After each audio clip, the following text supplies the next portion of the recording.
세월호 참사 이후 대통령 지지도가 급락하고 정부 여당에 대한 비판 여론이 비등하고 있지만 그렇다고 해서 제1야당인 새정치민주연합에 대해 우호적인 여론이 조성되는 것도 아닙니다. 오히려 실망 여론이 더 커 보입니다. 최근 민주연합이 어떤 일들을 해왔는지 장부경 PD가 자세히 설명해 드립니다. 제1야당인 새정치민주연합의 최근 행보에 대해 여당의 거수기라는 비판까지 나옵니다. 민주연합이 어떤 일들을 해왔는지 세월호 참사 이후 상황만 하나하나 살펴보겠습니다. 참사 바로 다음 날인 4월 17일 국회 국토위 전체 회의가 열립니다. 이때 여야 합의로 철도요금 인상의 근거가 담겨 있는 철도 소위 활동 보고서가 채택됩니다. 철도 민영화를 막을 방안을 찾겠다고 구성된 철도 소위가 엉뚱한 논의를 해왔다는 사실이 공식화됐고 참사 바로 다음 날 여야가 철도요금 인상에나 합의했다는 비판이 일어났습니다. 무려 7개월 동안 전체 회의 한 번 못 열고 법안 처리 제로 상임위로 불리던 국회 미방위가 4월 30일 전체 회의를 열었습니다. 여야 대치의 쟁점이었던 방송법 개정안이 이날 그야말로 전격적으로 통과됐습니다. 이미 2월에 여야가 합의했던 개정안에서 방송국의 노사동수편성위원회를 의무적으로 설치한다는 조항을 삭제한 반쪽짜리 개정안이었습니다.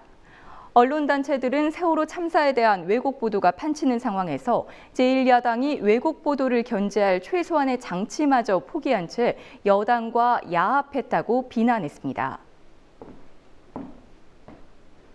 박근혜 대통령의 대표적인 공약 파기 사례인 기초연금 문제와 관련해서도 민주연합은 새누리당 요구에 사실상 백기를 들었습니다.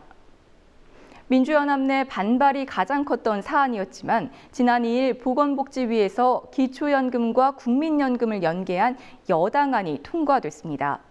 보건복지위원장, 법사위원장 모두 민주연합 몫이었지만 당 지도부 뜻대로 처리됐습니다. 기초연금법은 방송법 개정안과 함께 이날 본회의를 통과했고 복지위 소속인 민주연합 김용익 의원은 어제 굴욕협상에 복지재원 1조 원이 사라졌다며 의원직을 사퇴했습니다. 논란 속에 쟁점 법안들이 본회의를 통과한 5월 2일 밤 민주연합의 김한길, 안철수 공동대표는 또 다른 분란거리에 과감히 불을 붙입니다. 광주시장 예비 후보들 가운데 가장 지지율이 낮은 윤장현 전 새정치연합 공동위원장을 광주시장 후보로 전략 공천했습니다. 다른 후보들이 김한길 대표와 안철수 대표가 통합의 지분을 나눈 것이라고 비판하며 탈당하는 등 논란이 이어지고 있습니다.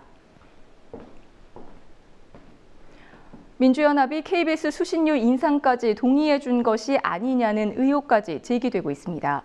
어제 새누리당 조혜진 의원은 새정치민주연합이 KBS 수신료 인상안을 처리해주겠다고 했다고 주장했습니다. 민주연합에서는 부인하고 있지만 오늘 새누리당은 미방위를 단독 개최해 수신료 인상안을 상정하는 데까지는 성공했습니다. 미방위 의석 분포상 구속 수감 중인 통합진보당 이석기 의원을 제외하면 새누리당과 민주연합이 11대 11입니다. 이미 상정이 이루어진 만큼 민주연합에서 단 한 명만 찬성표를 던진다면 KBS 수신료를 2,500원에서 4,000원으로 올리는 정부안이 현실이 될 수 있습니다. 민주연합이 원내 사령탑인 원내대표를 새로 선출했습니다. 대여 저격수로까지 불리는 박영선 의원입니다. 여야 관계에 근본적인 변화가 있을지 주목됩니다. 국민TV 뉴스 장부경입니다.